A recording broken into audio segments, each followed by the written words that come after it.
Drama serial हम कहाँ के सच्चे थे कि आने वाले एपिसोड में आप लोग देखेंगे कि असफंद मशल से मिलेगा और वो मशल से कहेगा कि मशल तुम्हें क्या हो गया है जो तुम मेरे साथ इस तरह का रूड बिहेव कर रही हो।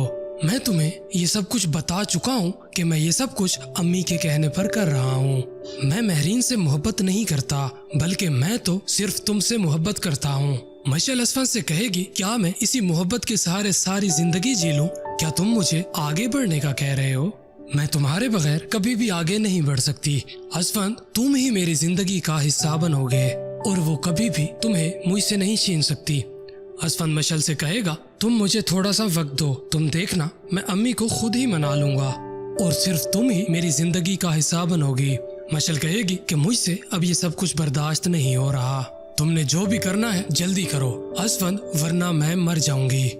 मैं तुम्हारे बगैर नहीं रह सकती। असफंद मशल को इस कदर परेशान होता हुआ देखकर बहुत हैरान होता है कि मशल उससे इस कदर सच्ची मोहब्बत करती है कि वो उसे जान देने तक की धमकी दे रही है। क्या मशल को असफंद मिल पाएगा? कमेंट बॉक्स में जरूर बताइएगा।